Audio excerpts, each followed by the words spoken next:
하나님의 말씀은 에스겔 43장 1절에서 27절입니다. 에스겔 43장 1절. 그 후에 그가 나를 데리고 문에 이르니 곧 동쪽을 향한 문이라.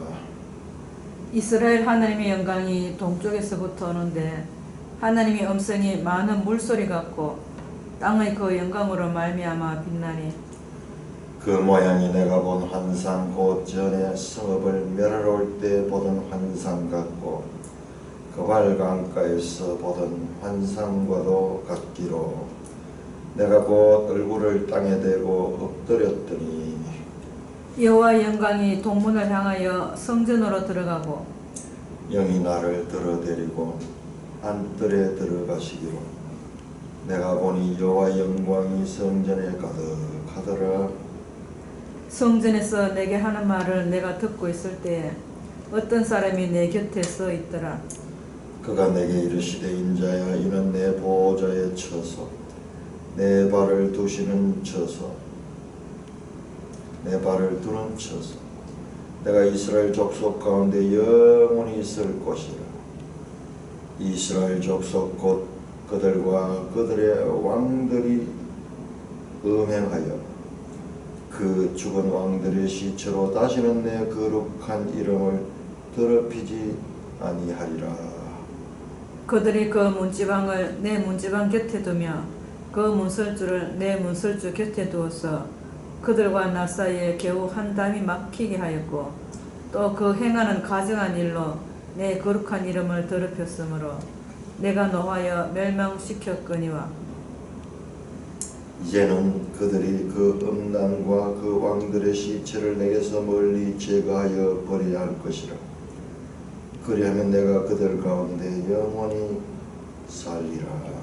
인자야 너는 이 성전을 이스라엘 족속에게 보여서 그들이 자기의 죄악을 부끄러워하고 그 형상을 청량하게 하라.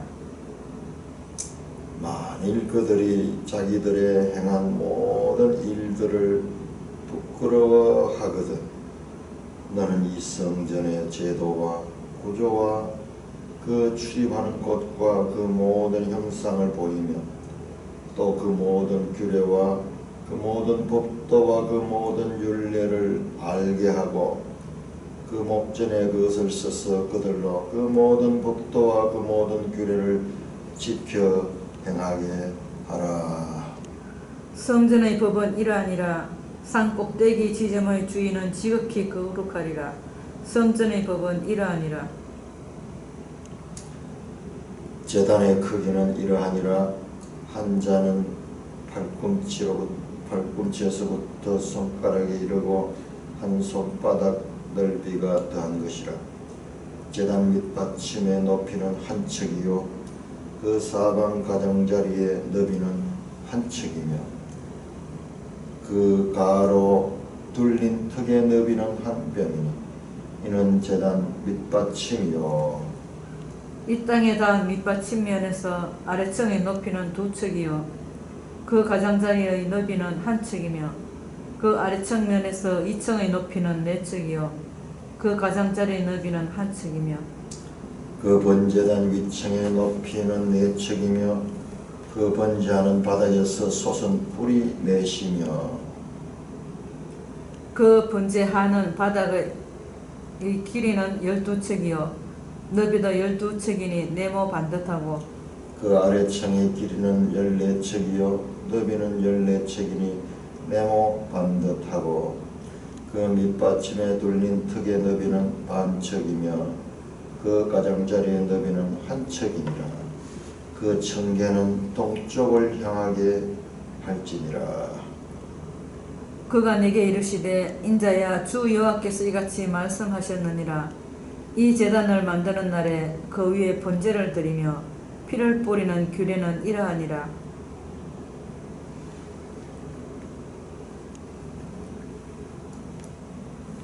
주 여호와의 말씀이니라. 나를 가까이하여 내게 수종드는 사독의 자손 레위 자손 레위 사람 제사장에게 너는 어린 수송아지 한 마리를 주어 속죄 제물을 삼되 너가 그 피를 가져다가 제단의 네 뿔과 아래층 네 모퉁이와 사방 가장자리에 발라 속죄하여 제단을 정결하게 하고 그 속죄 제물의 수송아지를 가져다가 성전의 정한 처소 곧 성소 밖에서 불사를 지며 다음 날에는 흠없는 수염소 한 마리를 속죄 제물로 삼아 드려서 그 제단을 정결하기를 수송아지로 정결하게 함과 같이 하고 정결하게 하기를 마친 후에는 흠없는 수송아지 한 마리와 때 가운데서 흠없는 순양 한 마리를 들이되 나 여호와 앞에 받들어다가 제사장은 그 위에 소금을 쳐서 나 여호와로 번제를 드릴 것이며 나 여호와께 번제로 드릴 것이며 7일 동안은 매일 염소 한 마리를 갖추어 속죄 제물을 삼고 또 어린 수송아지 한 마리와 때 가운데서 순양 한 마리를 흠없는 것으로 갖출 것이며 이같이 7일 동안 제단을 위하여 속죄제를 들어 정결하게 하여 드릴 것이요 이 모든 날이 찬 후 제8일과 그 다음에는 제사장이 제단 위에서 너희 번제와 감사제를 드릴 것이라. 그리하면 내가 너희를 즐겁게 받으리라. 주 여호와의 말씀이니라. 하나님 아버지 은혜를 감사합니다. 이 새 성전 건축을 자세하게 설명한 이유를 하나님 깨닫게 하여 주시옵소서. 예수님 이름으로 감사하며 기도드리옵나이다. 아멘. 참 이 본문은 하나하나 그 성전 안에 있는 기물들을 이렇게 글로 묘사했기 때문에 사실 그 구체적인 뜻을 이해하는 게 쉽지 않습니다. 자, 그러면은 우리가 이 하나하나의 내용을 떠나서 과연 이 성전은 실제 성전인가 아니면은 그냥 상징적인 것과 같은 성전인가 하는 것입니다. 상징적인 성전이라 할 것 같으면 왜 이렇게 자세하게 무슨 그 넓이, 높이 그리고 이 구체적으로 이렇게 자세하게 기록하는가?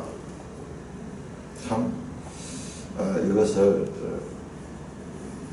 이게 예루살렘 성전 당시요 포로 당시에 스룹바벨 성전은 아니잖아요. 스룹바벨 성전은 이게 아니 전혀 이 규격도 안 맞고 이건 되게 커요. 이게 길이가 한 500m 넘어요. 땀을 이렇게 청량해 보면은. 그런데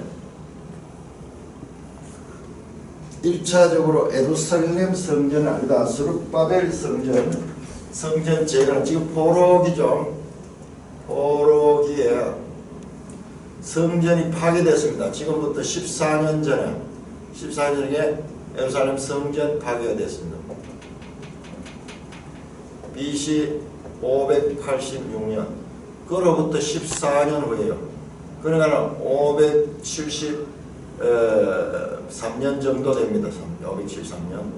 이때 하나님께서 에스겔의 환상을 보이는데 성전에 관한 환상이 성전 환상.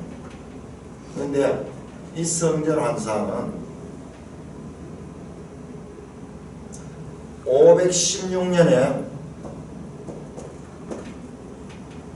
성전이 재건됩니다. 이 성전하고는 관계없어요. 자, 이 성전에 관한 계시는 학계, 스가랴, 이 사람들이 받은 성전에 관한 이 동력 또는 성전 재건에 관한 그와 같은 하나님의 말씀은 이걸 가리키고 있어요. 이걸 가리키고. 그 에스겔은 이게 아니에요. 에스겔은 비록 성전이 무너졌지만 이걸 초월하는 뭔가 다른 성전이에요. 다른 성전. 그러면 이 에스겔 성전은 무엇인가? 자, 우리 요한계시록을 한번 보면 요한계시록 11장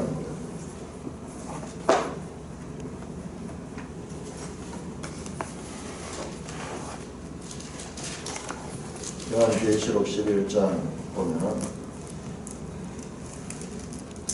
11장 1절부터 4절까지 자 1절 2절만 보겠습니다. 1절 2절만 또 내게 지팡이 같은 갈대를 주며 말하기를 일어나서 하나님의 성전과 제단과 그 안에서 경배하는 자들을 청량하되 이 성전 바깥 마당은 청량하지 말고 그냥 두라. 자 성전 청량 장면입니다. 이게 에스겔 장면을 비슷해요. 이 자를 들고 갈대로 된 그 자를 들고 그렇게 성전을 청량하는데 자 근데 그 내용을 자세히 보면은 성전만 청량하는 게 아니라 성전 안에서 하나님의 성전과 제단과 그 안에서 경배하는 자들을 청량하래. 자 오늘 보세요. 오늘 우리가 읽었던 13절부터 27절까지는요 뭐냐 그러면 제단에 관한 얘기예요. 제단의 크기와 그 제단에서 어떻게 이 제사를 드릴 건가 7일 동안 하면 이 제단에서 이 제물을 드리기 전에요 제단 자체를 위해서 7일 동안 그 정결하게 하라는 제단 자체에 대한 정결입니다. 모든 게 죄예요. 죄. 제단에서 남의 죄를 정결하게 제단이 정결하게 돼요. 제사장이 남을 정결하게 하여 제사장 자신이 또 정결해야 돼요. 그래서 항상 제사장 자신도 자신을 위하여 제사를 드리고 제단도 다른 죄가 아니라 그 제단을 만들어 가지고 첫째 이 13절에서 17절까지는 제단의 규격을 이야기하고요. 제단의 이 모양. 그 다음에 18절부터 27절까지 그 제단에서 앞으로 제사를 드릴 때 어떻게 먼저 번제단을 정결하게 한 다음에 그 다음에 제8일째부터 그 제단에서 이 번제와 감사제를 드리라 그렇게 하는 거예요. 지금 여기도 보니까는 하나님의 성전과 제단과 자 성전도 청량하고 제단도 청량하고 자 앞에서 나왔던 것이 성전입니다. 성전 그리고 제단이 나왔고 그 다음에 뭐냐 경배하는 자들을 청량하라. 이 자들을 어떻게 청? 그게 사람을 청량, 사람 청량. 자, 청량이라는 단어가 뭐냐? 그러면 청량이라는 단어가 이게 메트로입니다.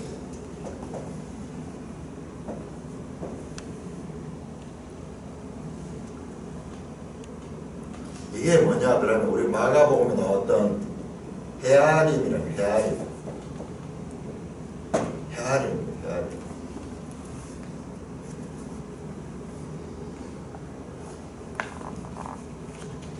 마가복음 4장 23절 너희가 헤아리는 그 헤아림으로 헤아림 받을 것이요. 자, 이 청량이 단순하게 이 건물 청량뿐만 아니라 사람까지 청량하는 거다. 그러니까 자 그리고 우리가 계시록 20장 보겠습니다. 21장 볼까요? 21장.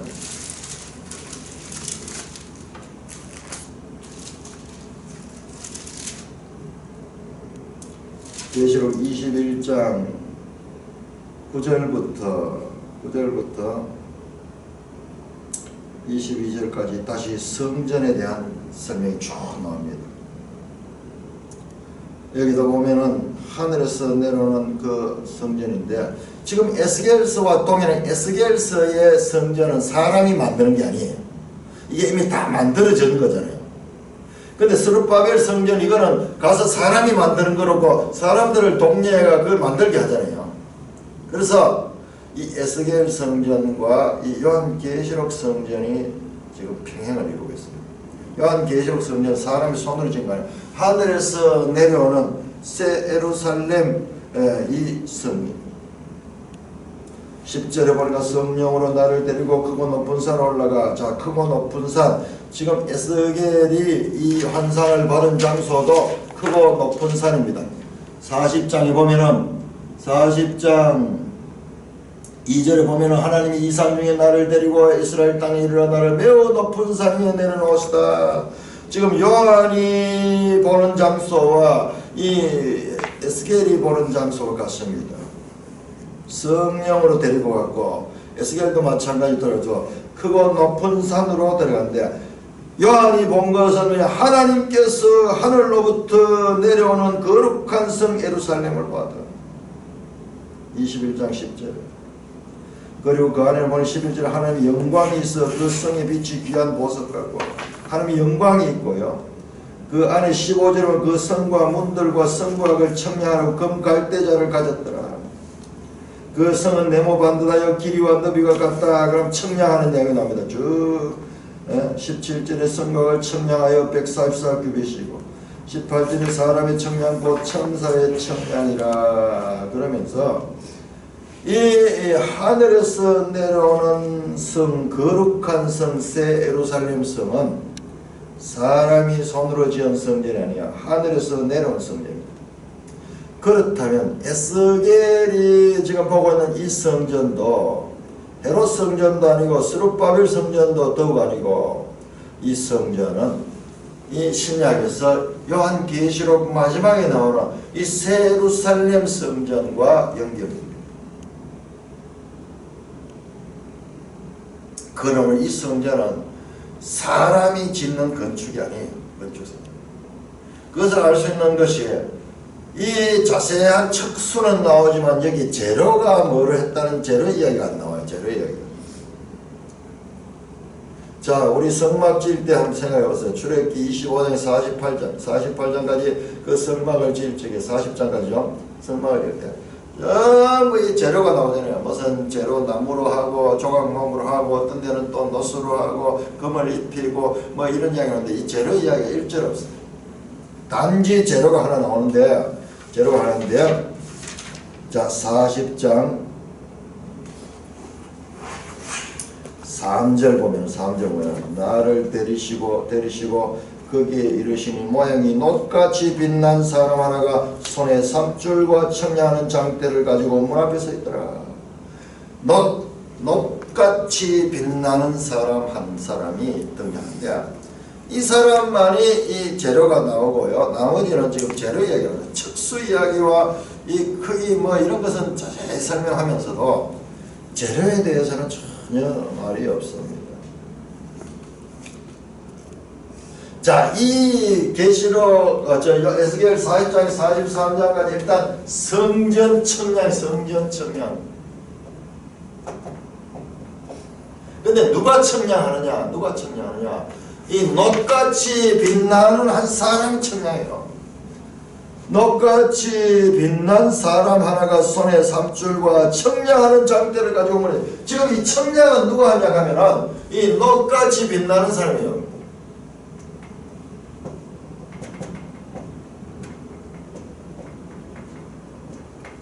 놋같이 빛나는 사람 하나가 와서 그것을 청량하고 있습니다.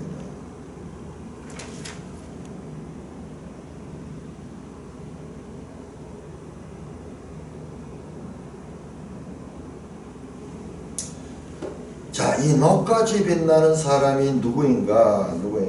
우리 성경에 답이 안 나오시는 것이죠. 그런 성경을 통해서 이렇게 찾아보면은 이 놋같이 빛나는 사람이 누군가 우리 계시록 1장을 한번 보고요. 계시록 1장.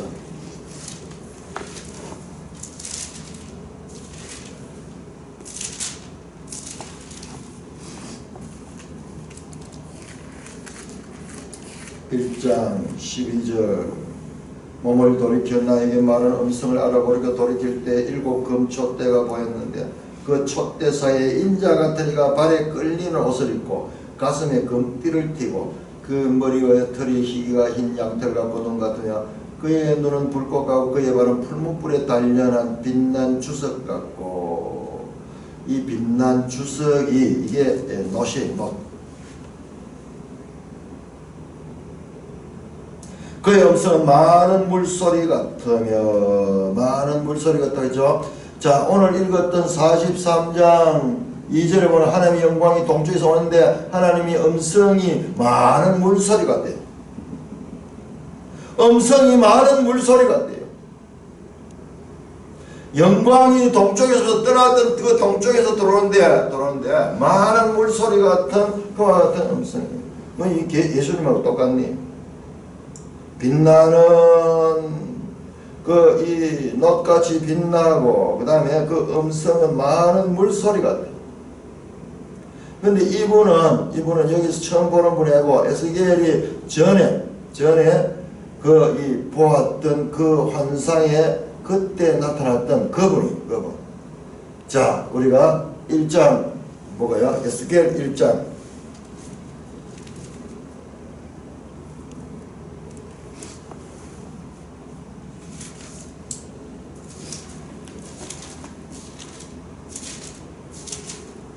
에스겔은 지금부터 한 이때 나이가 55세라 그러면 30세니까 25년 전에 처음 그 환상을 봤죠. 에스겔 1장 1절 30째 해 넷째 달 초다시에 내가 그 발강가 사로잡힌 줄 알았더니 하늘이 열미어 하나님의 모습이 내게 보였다.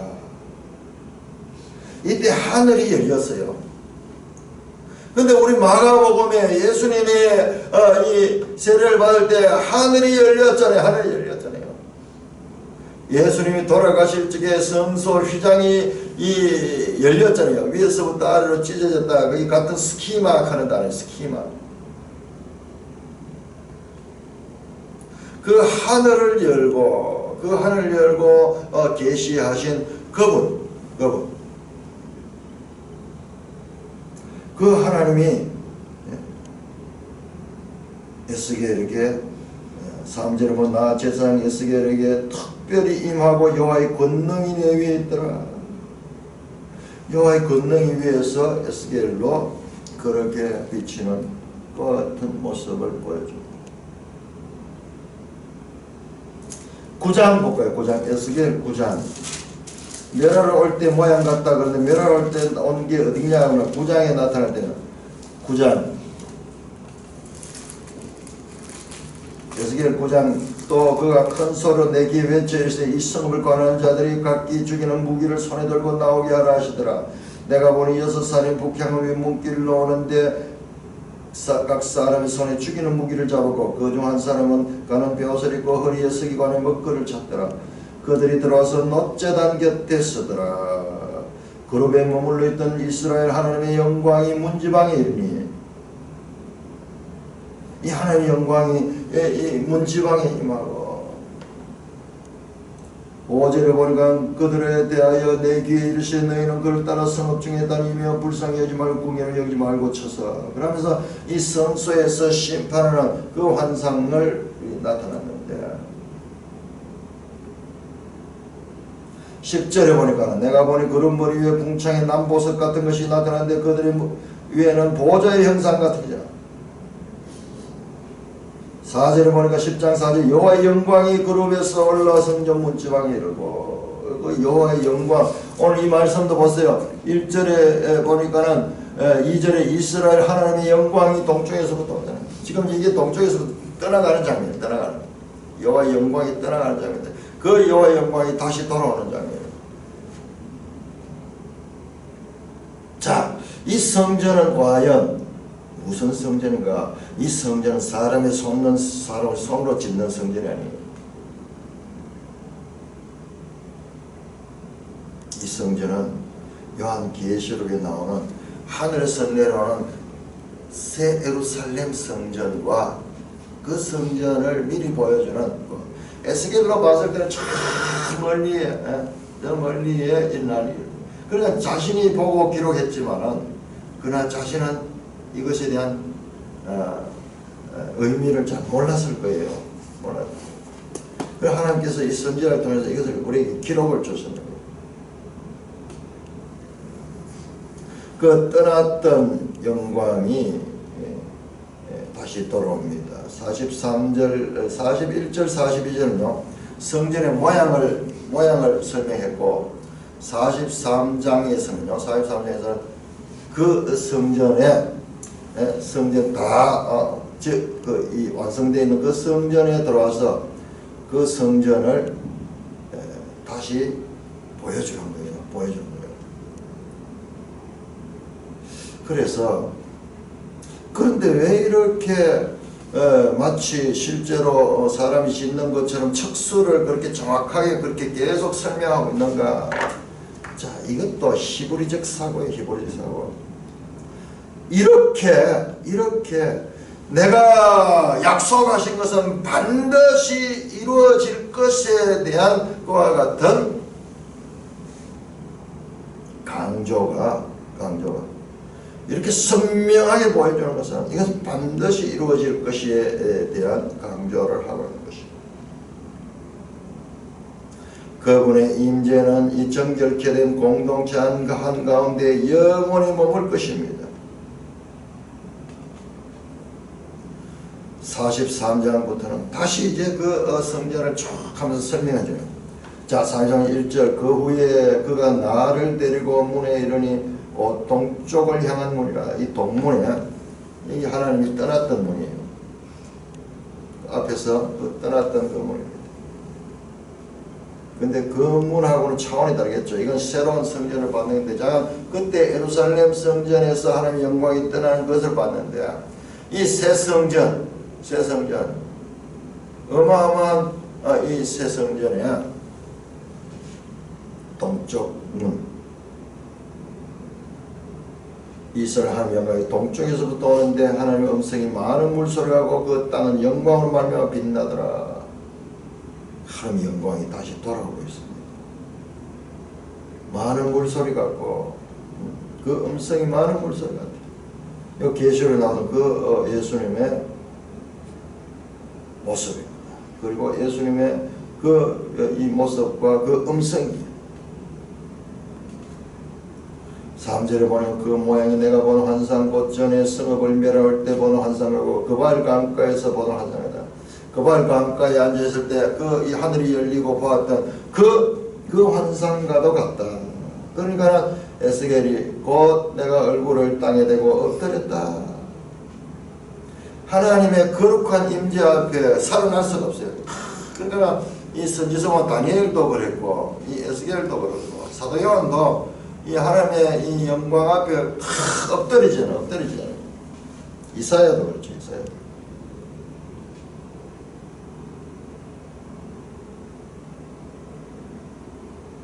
죄인들이 하나님의 영광을 보게 되면 살아날 수가 없어요.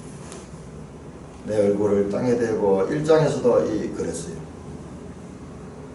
여호와의 영광이 동문을 통해 성전으로 들어가고 영이 나를 들어 데리고 안뜰에 들어가는. 자, 지금 영 안에서 지금 일어나는 영이 에스겔도 데리고 안뜰에 들어가시기로 내가 보니 여호와의 영광이 성전에 가득하더라. 야, 성전 안에 여호와의 영광이 가득. 자, 이 장면이요. 무슨 장면이냐 그러면은 출애굽기 40장 34절에 나오는 모세가 성막을 다 짓고 나는 거는 하나님 여호와의 영광이 이 성막 위에 가득했던 그 장면이에요. 그리고 이 솔로몬이 성전을 짓고 난 다음에 열왕기상 8장 10절에 14절에 보면은 성전을 다 완공하고 난 다음에 이 하나님께 봉헌하니까는 그때 여호와의 영광이 그 성전에 가득하다. 그러니까 이게 성막과 저 성전, 건물 성전과 손으로 만든 그 성막의 이게 궁극적인 목표예요. 그것들이 예표하던 그 실체.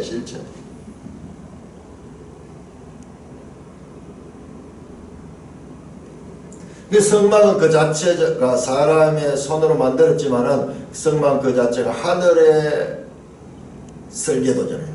설계도나 모세 여호와께서 말씀하신 대로 지었잖아요. 설계도 하늘의 것이. 하늘 것을 지금 땅에서 지은 모양. 그런데 이 하늘의 그 실체. 여호와의 성전에 가더라.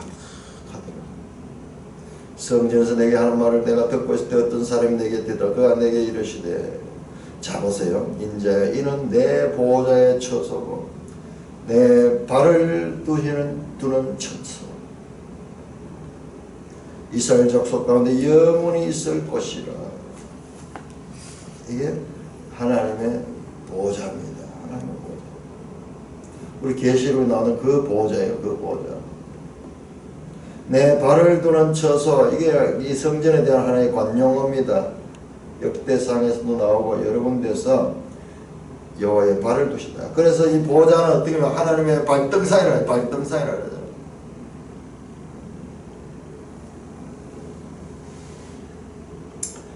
하나님의 보호자의 처소다. 그리고 내가 이스라엘 족속은 영원히 있을 것이다.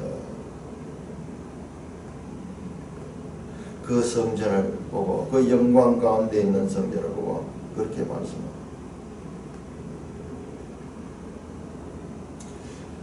이스라엘 족속 곧 그들과 그들의 왕들이 음행하며 그 죽은 왕의 시체로 다시는 내 거룩한 이름을 더럽히자.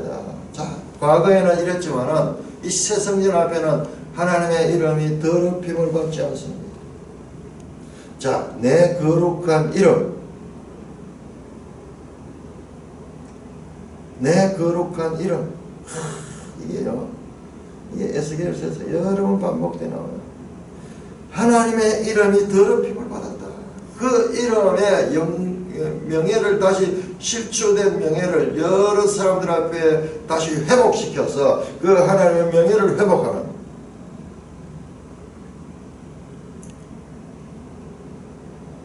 그들이 내 거룩한 이름을 더럽히지 않는다. 하나님의 명예. 사람도 먹고 살만하고 그냥 이제 모든 것이 갖춰진 사람은 명예를 쳤습니다.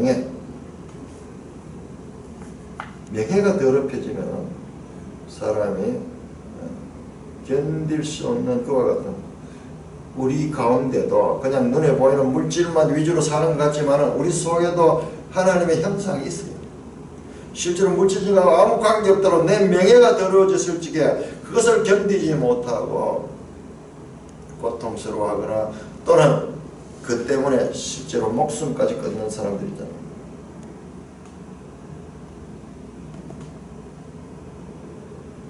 하물며 인생들도 그러한데 하나님의 거룩한 이름이 가지는 영광은 상상할 수 없는 내 거룩한 이름을 더럽히죠. 그들이 내 문지방 내 문 곁에 두며 내 문을 쭉 곁에 두어서 그들과 나서야 한 담이 겨우 막히고 그 향하는 가정에는 내 거룩한 이름이 된다. 자, 그들이 하나님 가까이 있으면서도 그런 죄를 지었다는 거예요. 그래서 하나님의 이름이 더럽혀졌다. 그래서 내가 놓아여 멸망시키노라. 이제는 그들이 그 음란과 그 왕들의 시절 내게서 멀리 제거해버려야 한다. 이 새 성전 앞에서는 이와 같은 과거의 죄가 없어집니다. 그리하면 내가 그들 가운데 영원히 살리라. 지금 이게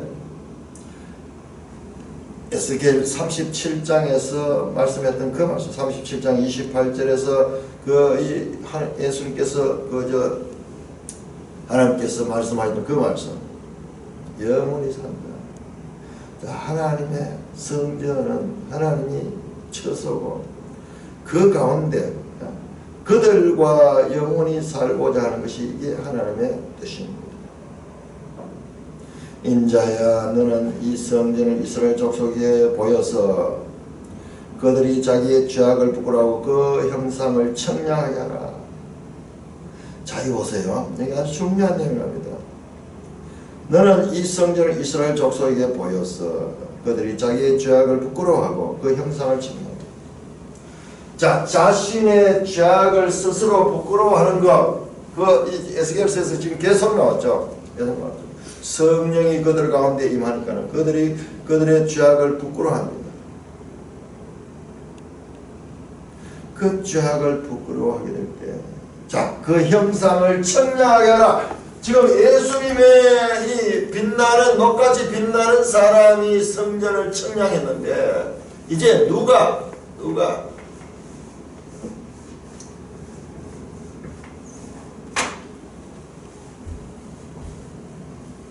청량합니까? 자기들 이스라엘 백성들이 그 형상을 청량하리라.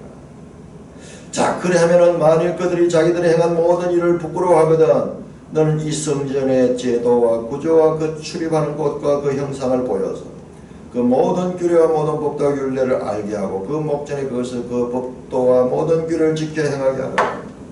자, 이게 건물이 아니잖아요. 건물 요소도 있지만은 건물이 아니에요. 성전의 제도와 구조와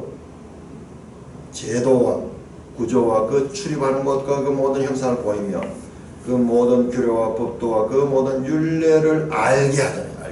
이 성전 이 형상 속에는 하나님이 계시거든요. 하나님을 알게 하는 거예요. 하나님의 법을 알고 또 그 목전에 그것을 써서 그들로 법도와 모든 규례를 지켜 행할 수 있다. 그래, 이 건물 성전은 단순한 건물이 아닌 하나님을 알게 하고 하나님의 뜻을 알게 하고 그것을 행할 수 있는 그와 같이 연결되어 있고, 그리고 이것을 청량할 때는 어떻게 하느냐, 반드시 자기의 죄에 대한 회개가, 죄에 대한 부끄러움. 자, 이 성전을 청량하라, 메트로 하라.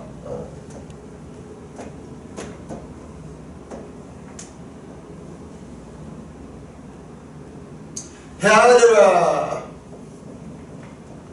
깊이 관찰하라. 자, 마가복음 4장 24절에서 이렇게 나왔습니다. 너희가 무엇을 듣는가 깊이 헤아리라. 삼가 주의하라. 무엇을 듣는가 삼가 주의하라. 이 같은 메트로예요. 메트로. 헤아리라. 지금 네가 본 것을 이 성전을 잘 청량해라. 그 형상을 청량해라. 그래하면은 너는 이 성전의 제도와 구조와 그 출입하는 것과 모든 형상을 보면 그 모든 규례와 모든 법도 그 모든 율례를 알게 되는 거야. 헤아려서 알게 되는 겁니다. 그래, 이 성전은 우리에게 하나님을 알려주는 거예요. 그리고 그들의 목전에 눈으로 그것을 써서 그들로 모든 법도 모든 규례를 지켜 행하게 하라. 성전이 단순한 건물이 아니라 주의 깊게 관찰해라. 그리고 관찰은 누가 할 수 있느냐? 전제가 뭐냐? 자기들의 죄를 부끄러워하는 자, 자기의 죄악에 대한 분명한 인식이 있는 자들이 성전을 알게 하는 거예요. 성전은 그냥 건물 성전이 아니고 그 성전을 알게 하는 그와 같은 하나님을 계시한 것이 이 성전이라고.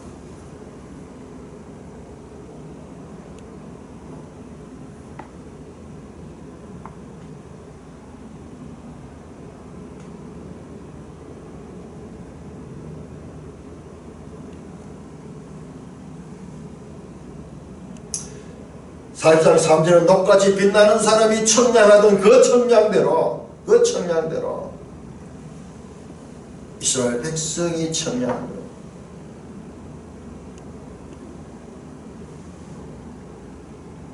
뿐만 아니라 40장 4절을 보시면은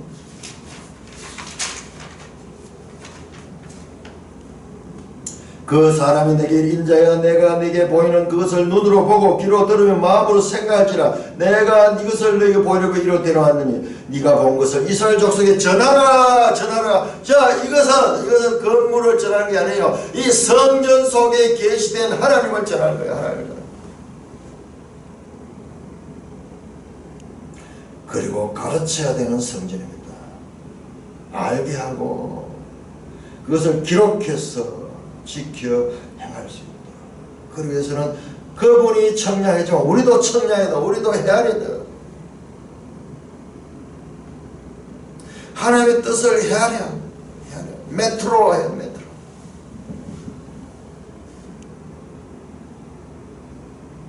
자, 우리 매일 성경에는 지금 이 단락 구분이 12절하고 11절이 붙어 있는데 이게 오히려 떨어지는 거예요. 단락이 다를 것 같아요. 자, 그러면서 성전의 법에 대해서 이야기해요. 성전의 법은 이러하더라. 산꼭대기 지점의 주인은 지극히 거라. 성전의 법은 이러하더라. 자, 성전의 법, 성전의 법. 거룩한 곳, 산꼭대기에 거룩한 곳이 있고, 그 다음에 성전의 법, 성전의 법. 이게 샌드위치 구조로, 샌드위치 구조로. 그만큼 이 성전의 꼭대기 지점의 주인은 지극히 거룩하다. 산 꼭대기 지점의 주인은 지극히 거룩하다. 이 산 꼭대기 여기 지금 성전이 있는 곳이에요. 성전. 4일장 2절 매우 높은 곳에서 이 성전이. 성전의 법은 이러하다. 성전의 법은 이러하다. 자, 그러면서 제일 먼저 나오는 것이 제단이에요. 제단. 제단의 크기는 이러하니라. 성전의 법은 이러하니라. 제단의 크기는 이러하니라. 연속되잖아요. 그러므로 성전의 법 설명은 이어집니다. 단락 나누기. 그러니까 우리가 이 성경을 보면서 단락 나누기를 제대로 할 수 있어야 돼요. 단락 나누기 잘못해버리면 그 뜻을 제대로 해요. 마가복음을 우리가 볼 적에 16장 단락을 16장 8절로 다 끝을 냈을 때하고 그 뒤에 것을 이어가지고 봤을 때하고 영달라요. 영달라. 성전의 법은요. 자, 이 성전을 가르치라. 그 성전을 알게 하고 그것을 청량하라. 그래서 청량하라. 그러면 성전의 법을 보여주는, 법을 보여주는.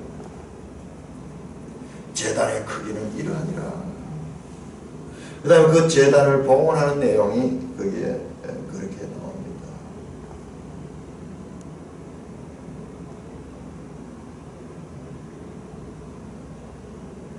자, 그래서 우리가 에스겔서에서 한 가지 알 수 있는 것은 이 성전은 사람이 손으로 짓는 성전이 아니라는 것이고, 이것은 또한 요한계시록에 나오는 마지막 새 예루살렘 성과 깊은 연속성을 가지는 것이라는 것을 보게 됩니다.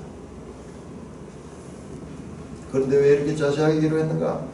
그만큼 이 일은 반드시 이루어질 것이라는 것을 이 암시하는 그와 같은 내용입니다. 자, 계시록과 에스겔서의 연결성을 그렇다면 다른 데서도 찾을 수 있는가? 그렇습니다. 그렇습니다. 자,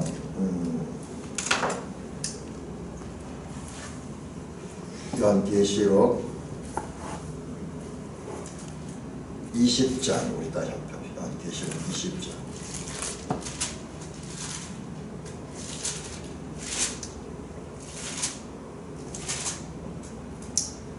요한계시록 20장 8절 천년의 참에 사탄이 그 옥에서 나와서 사방 백성 곧 곡과 마곡을 미혹하고 모아 싸움으로 친 그 수가 바다 모래와 같다.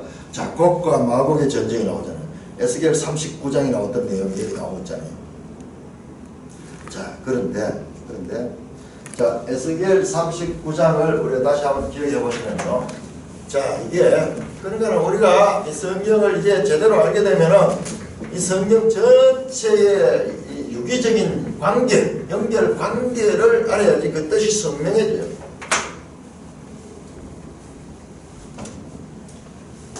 자, 39장, 에스겔 39장에 38장 39장에 마곡 땅의 고업의 군대와 연합군대, 다른 그 연합군들, 하나님의 백성을 멸하기 위해서 등장하는 이 연합군들이 나오지만은 그는 하나님께서 그를 손대어 가지고 39장의 끝은 뭐냐 그러면은 이 무기를 다 빼앗기고 그 다음에 장례식으로 그 장례식 7개월 동안 매장하는 장례식과 그리고 그들이 왔던 그 무기를 다 빼앗기고요. 이 장례식에서 뭡니까? 짐승들과 새들이 와서 이 시체를 다 처리하잖아요. 소위 새들의 큰 잔치. 다시 한번 확인해 볼까요? 자, 에스겔 다시 39장으로 돌아갑니다. 39장.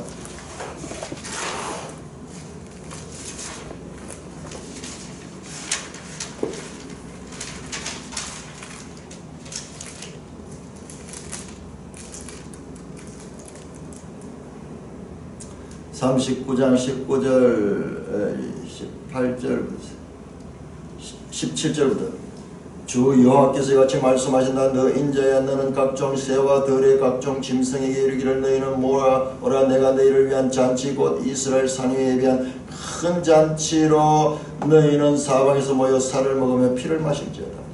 너희가 용사의 살을 먹으며 세상 왕들의 피를 마시기를 바산의 살찐 짐승 곧 순양이나 어린 양이나 염소나 수송아를 먹듯 하지니 내가 너희를 위하여 예비한 잔치의 기름을 너희가 배불리며 그 피를 취하도록 마시되 내 상에서 말과 기병과 용사와 군사를 배부르게 먹을지니라. 주 여호와의 말씀이니라.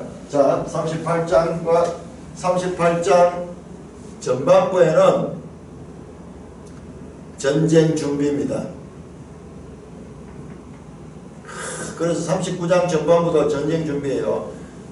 웅장한 무장을 하고 이들이 전쟁을 준비하고 옵니다. 전쟁을 준비합니다. 그러나 그들이 망합니다. 그 결과 그들은 다 짐승과 새들의 먹잇감이 큰 잔치를 베푸는 것으로 이들의 역사는 끝이 납니다. 자, 우리 계시록도 지금 그렇게 끝이 나고 있어요. 자, 계시록 이제 20장 8절부터 이 전쟁 준비입니다. 전쟁 준비. 20장 8절, 계시록 20장 8절이 에스겔 38장 그리고 39장의 전반부에 나오는 내용을 여기 담고 있습니다. 근데 새들의 잔치는 어디에 나오냐면 19장 앞서서 나옵니다. 자, 19장 계시록 보세요. 계시록 19장 17절부터 예수님이 재림한 땅입니다. 내가 보니 천사가 태양 아래 서서 공중에서 나는 모든 세를 하여 큰 음성으로 외쳐 이르되 와서 하나님의 큰 잔치에 모여 왕들의 살과 장군들의 살과 장사들의 살과 말들과 그 탄자들의 살과 자연들의 종이나 작은 자나 큰 자나 모든 자의 살을 먹으라 하더라. 내가 보니 짐승과 땅의 임금들과 그들의 군대가 모여 그 말탄자와 그 군대와 더불어 전쟁에 짐승이 잡히고 그 앞에 표적하는 거짓 선지자도 잡혔으니 곧 짐승의 표를 받고 우상에 경배하는 자들을 표적으로 미워하더라. 이 둘이 산채로 유황 불붙는 물에 던져주고 나머지는 말탄자 입에 나오는 금의 죽음에 모든 새가 그들의 살로 배불림이라. 자, 짐승들과 새들의 큰 잔치가 요한계시록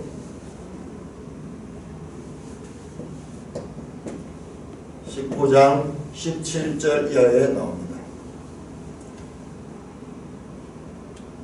자, 그런데 순서가 그걸로 됐어요. 지금 에스겔에서는 이게 뒤에 나오는데 요한계시록에서는 이게 앞에 나오고 전쟁 준비하는 것이 또 뒤에 나와요. 이게 분명히 연속성은 갔는데 어찌하여 순서는 이렇게 거꾸로 됐는가? 말이 안 되잖아요. 전쟁 준비를 하고 난 다음에 나중에 딱 되는데 여기는 보니까는 전쟁 준비가 뒤에 나타나는 거예요.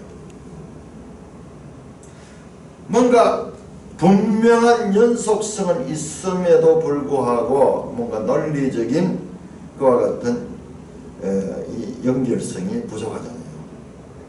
이게 참 우리가 해석하는데 혼란스러운 그런 부분이에요. 자, 그런데 자, 뭐냐? 요한계시록은 7달라고 돼. 7달라. 자, 우리는 지금 에스겔에서는 한 그림이야. 한 그림. 한 그림을 통해서 지금 이 그림 전체를 보여주는데 요한계시록은 7개의 그림이에요. 7개의 그림. 병풍이에요. 병풍.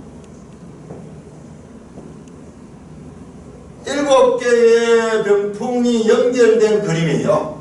그래서 1장에서 3장까지 7교회에 대한 이야기잖아요. 그 다음에 4장부터 7인에 관한 7인을 뗄 때 7교회죠.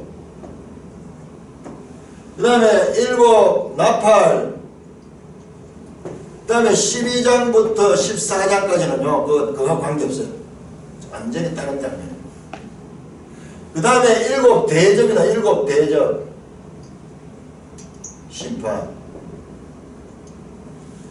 자, 7인 심판이 끝나고 난 다음에 7나팔 심판을 또 받고 7나팔 심판이 끝난 다음에 다시 7대접 심판을 받고 이런 식으로 이 시간 순서로 한 그림처럼 읽으니까는 이게 우리가 알 것 같으면서 잘 알 수 없는 거야. 왜 그런가?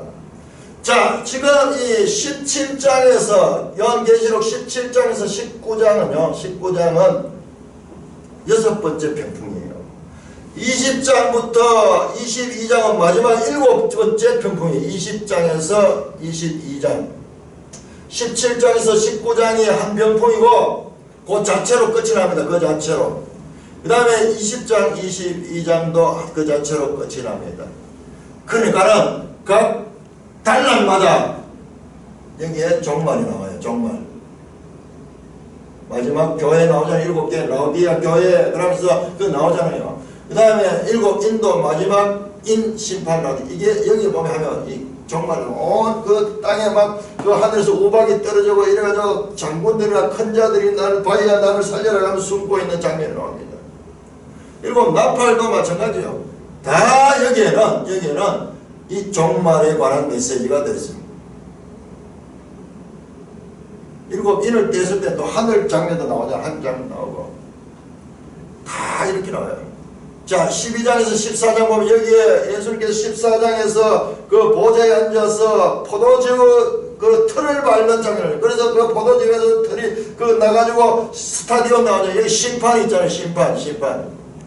여기에서도 처음과 끝이 있고 여기에서도 처음과 끝이. 여기 16장에 아마겟돈 전쟁 나와. 아마겟돈 전쟁. 7 대접 심판대 마지막에 큰 전쟁이 나잖아요. 그래서 아마겟돈으로 사람들이 모이더라. 마찬가지로 큰 음녀의 심판이 17장에서 19장 하는데 무너져 큰 성 바벨론이 무너지고 19장에 예수님이 재림하고 지금 세대의 잔치가 여기 나왔는 거예요. 여기 나왔는 거예요. 20장에서 20장 마지막 7단락에서도 에스겔에서 나왔던 그 마지막 심판의 장면이 여기 등장합니다. 그러니까 이게 순서 문제가 아니고 그림이 7개의 그림으로 연결되어 있는 병풍. 그러면 완벽하게 다 해결돼. 그래서 히브리 문학적인 특징 우리가 계속 많이 발견했잖아요.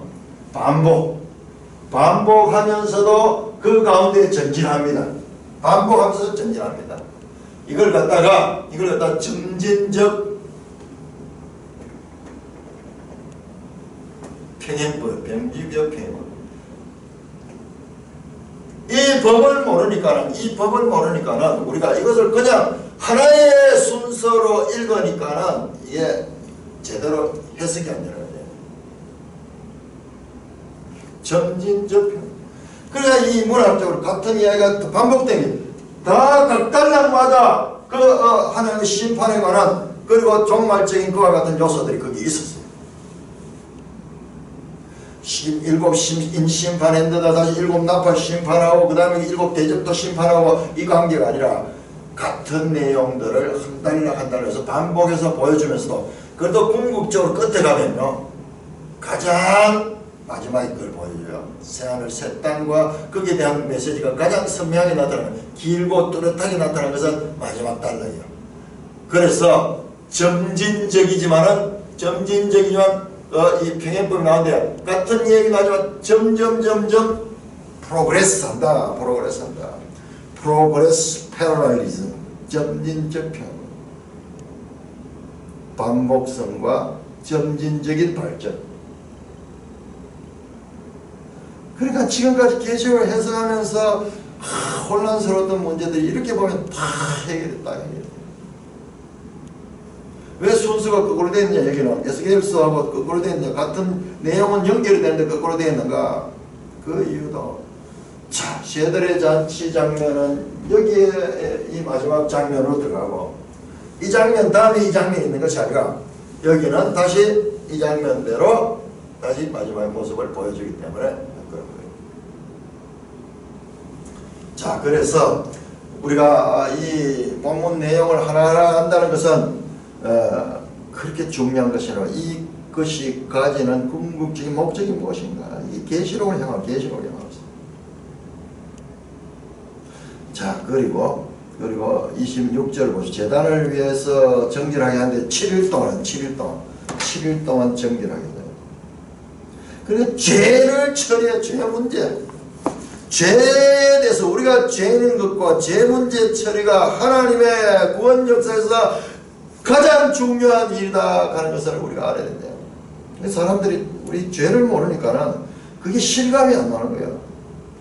모르는 거예요. 죄 중에서 하면 모르는 거예요. 그래서 성경을 통해서 우리가 죄를 알게 하는 거예요. 죄를 알게 하고, 그 다음에 자 보세요. 27절은 이 모든 날이 차로 제8일부터는요 이제 감사제를 드리고, 그렇게 하면 하나님께서 이 즐겁게 받으리라. 여호와의 말씀이니라. 먼저 7일 동안 제단의 죄를 속한 다음에 제8일부터는 제단의 제사를 드릴 수 있도록 합니다. 제8일 뭡니까? 제8일이 안식 후 첫날이에요. 그러므로 성경 속에 제7일이 가지는 완전성과 더불어서 제8일이 가지는 새로운 출발. 과거의 모든 죄를 씻고 새롭게 출발하는 그와 같은 수로서의 8이 등장하고 있습니다. 우리 제8에 대한 강조를 알아야 돼요. 제7은 알지만 제8일은 할례 받은 날이에요. 할례, 새롭게 이 생명으로 태어난다는 그 상징인 그 할례가 난지 8일 만에 한 거고, 8일에 대한 강조가 성경에 얼마나 강조가 되는지 몰라요. 안식 후 첫날입니다. 이게 오늘날 우리의 주일날. 제8일은 새로운 출발의 날, 재출발. 제단은 원래 성전 제단은 노수로 만들었습니다. 그런데 그 재료에 대한 이야기는 전혀 없습니다.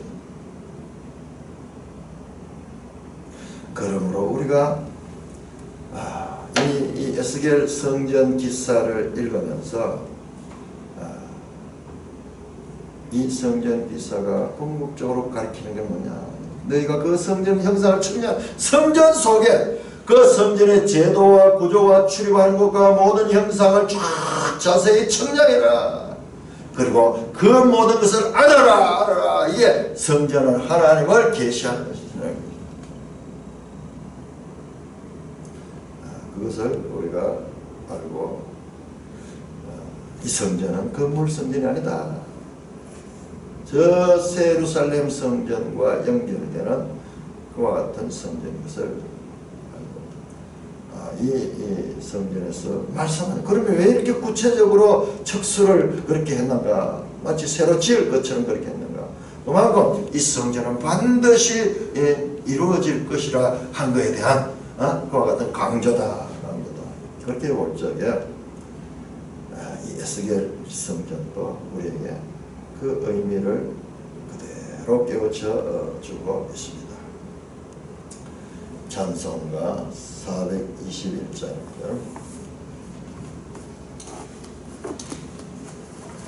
지금 엄청난 이야기에서 엄청난 이야기. 이거